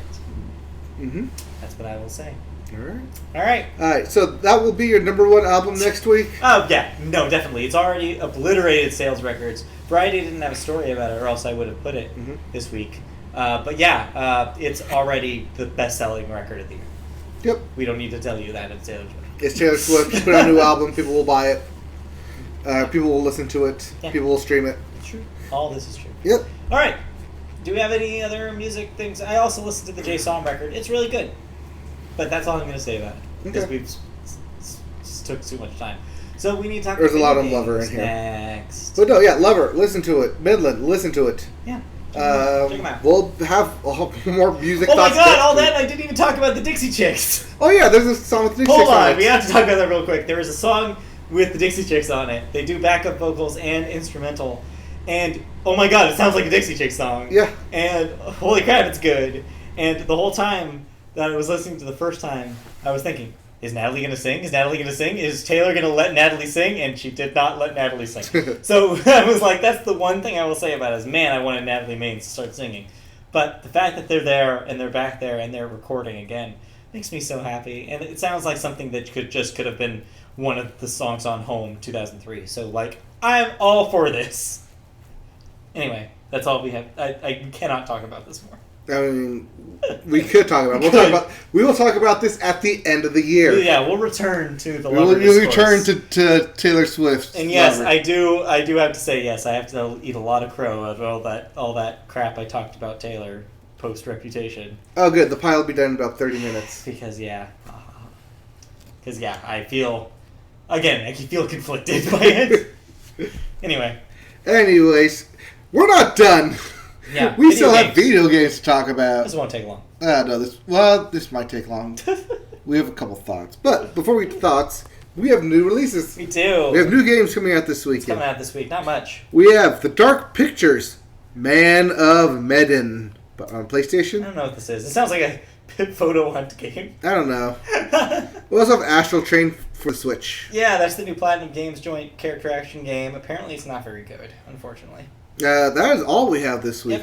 Yep. I may pick up Control. It came out last week. Yeah. If I can find it on Redbox. It's been getting great things. Controls, yeah. Like, everybody loves Control. It's got that whole Alan Wake vibe going for it. Was it Quantum Break? Yeah, Quantum Break was their last. Yeah, by Remedy. All accounts say that this is way better than Quantum Break. Yeah. I'm hesitant to purchase it. I want to see if I can Redbox it first. Yeah, I was thinking about doing the same thing, but I was like, am I going to be able to play enough of it in like a day or two? That's what I'm thinking, but I may have time on Sunday. It's not on Game Pass. I was hoping it was on Game Pass, but I checked it. It's not. Okay. Like rats. If we're able to Redbox it this weekend, I'll definitely pick that up. But, lots of good things about Control, but we're not here to talk about Control. We're here to talk about video game news. All right, and first up, we're going to talk about a game we played. Well, kind of. Night in the Woods. You played that. I like that game. That's a good game.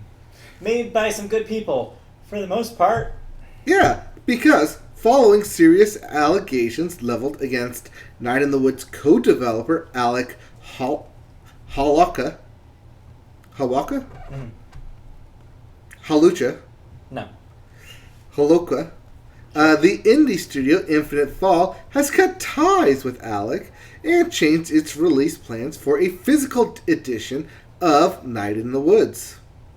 In a series of tweets, developers Scott Benson and Bethany Hockenberry say they take the allegations very seriously and that they share their fans' hurt and anger. On August 27th, developer Zoe Quinn detailed sexual abuse and assault allegations against Alec on Twitter. Yeah. Though the response from Benson and Hockenberry does not mention Quinn, it does reference, quote, allegations of past abuse that have come to light this week. Quinn's statement came alongside a broad range of abuse accusations within the games industry. Yeah. Quote, we take such allegations seriously as a team. As such, As a result, after some agonizing consideration, we are cutting ties with Alex, Infinite Falls said in a statement. Quote, we are canceling a current project and postponing the limited run physical release. The iOS port is being handled by an outside company and supervised by Finji and will remain in development. This is another case of bad guys getting bad things getting done to them. Yeah. This type of behavior is being cracked down on all aspects of not just media, but in all aspects of life everywhere. Yeah, the last couple days people have been calling this kind of like expose of not only Alec detailed here, but also a handful of other accused assaulters today as kind of like video games Me Too moment, like finally happening. I just want to note, so if you're not familiar with Zoe and her work, or sorry, their work, my apologies, they are most famous for the video game Depression Quest, which was a choose-your-own-adventure that was supposed to emulate the effects of depression on someone. And then they're also kind of the source of what was referred to as Gamergate.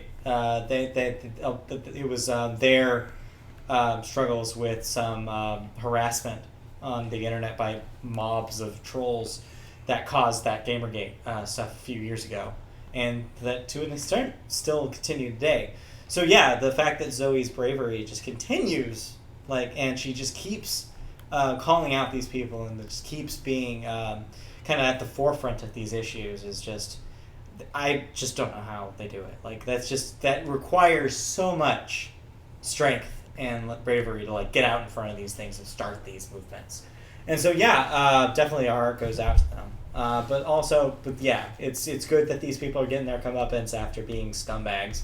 I'm a little sad though that there was a project that team was working on that will not see the light of day anymore, because I really love Night in the Woods. You like Night in the Woods. It's a great game. Yeah. And I was looking forward to see what would happen with the new game, if it was a sequel to Night in the Woods or something else from that same studio, from that creative team. I was really looking forward to it, and if this kind of puts a kibosh on that, at least maybe temporarily, but maybe permanently, that would really suck. But if it's for the better, and it's so that people don't have to work with that asshole, then great. Because I absolutely believe Zoe and other people's kind of their support of the allegations. Then I hope definitely that this person is removed from this developing situation, as he's not wanted there. So hopefully more people who have records like his and have been alleged to do things that he has done will get the same kind of treatment and won't be in the same circles, so that way everybody can actually make games in safety for once. Yeah. It's rough. It's rough. I don't like always reporting on news like this. I feel like we haven't reported on something like this in a while, though. Yeah, we hadn't talked about this stuff, especially on video games. Yeah. This one was important. Right. Moving on to the zombie game. Zombie game. Oh, sorry, not zombie game. Zombie developer. Well, a literal zombie developer in this case. As Telltale Games, the guys behind The Walking Dead, the zombie game, Batman, and Game of Thrones, shut down. They did. That was last year. We reported this. In a surprise, shocking twist, they shut down. So, why are we talking about them now? Well, tell us. Well, I don't want to tell you. All right. That's what we do here on the video. That's what we do here.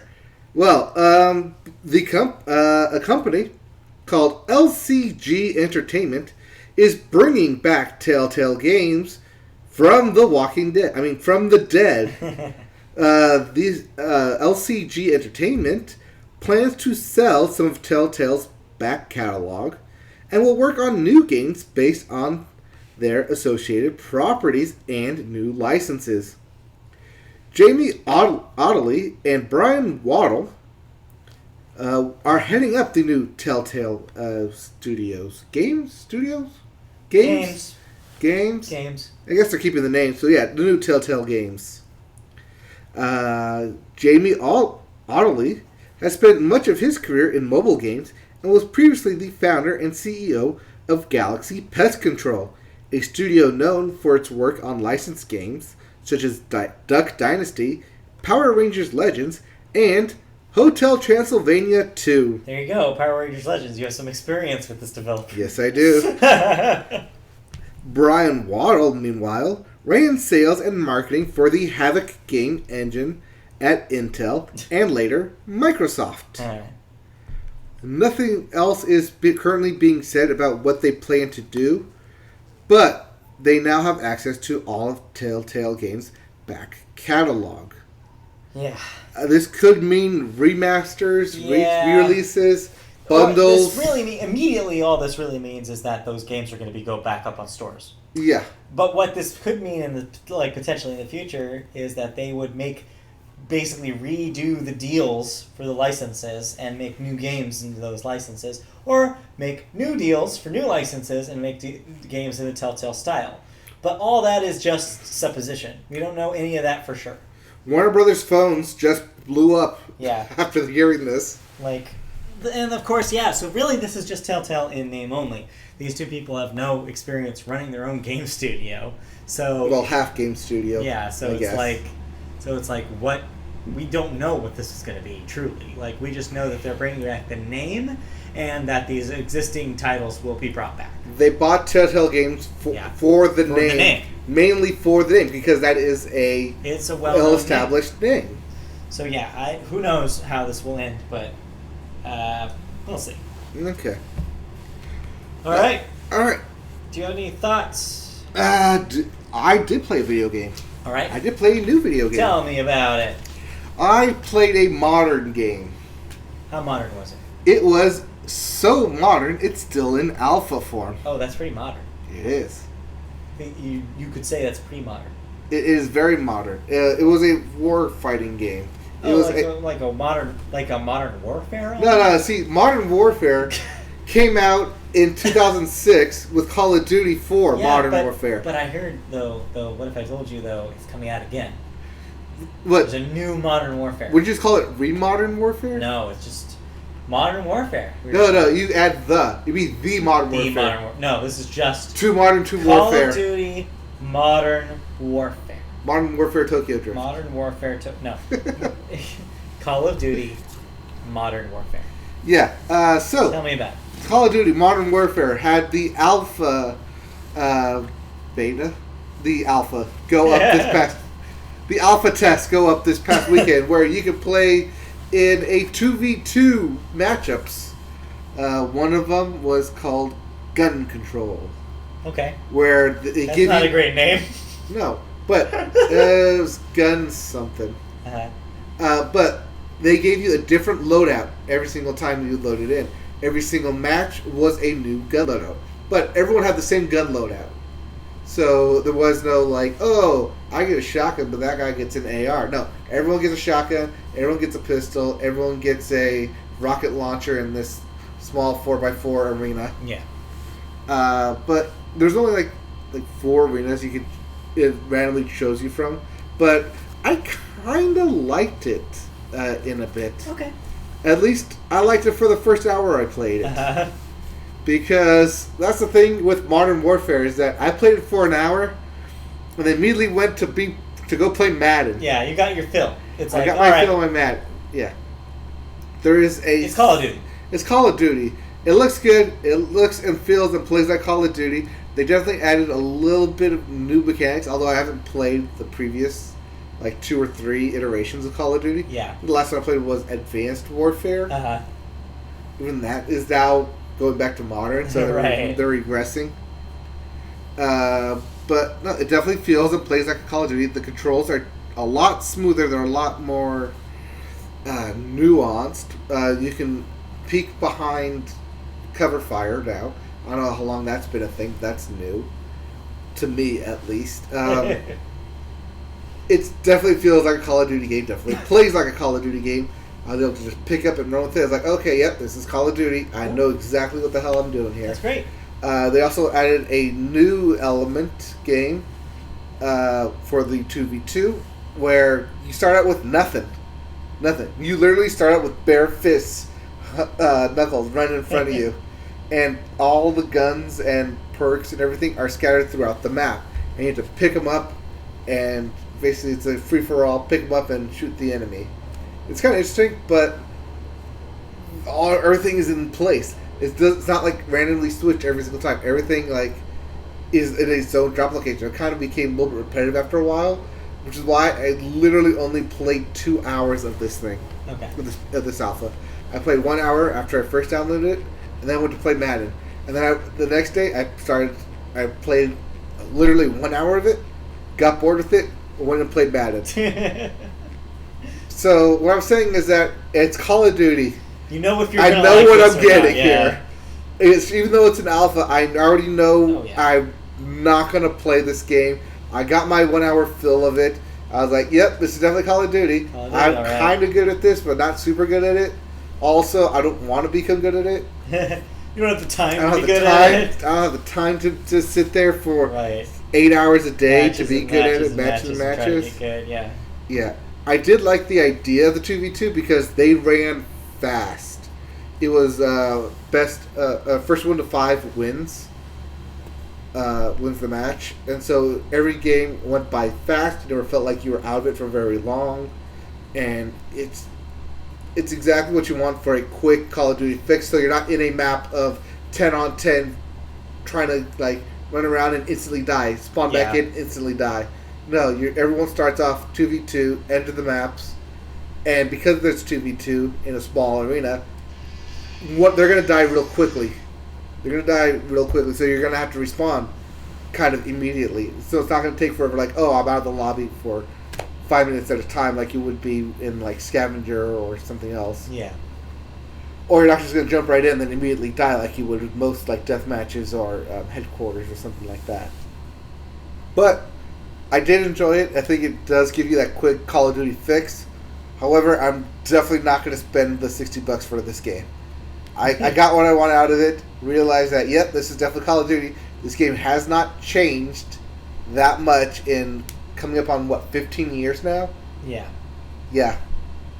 So, yeah, this game's not for me. But, hey, it's a new Call of Duty game coming out.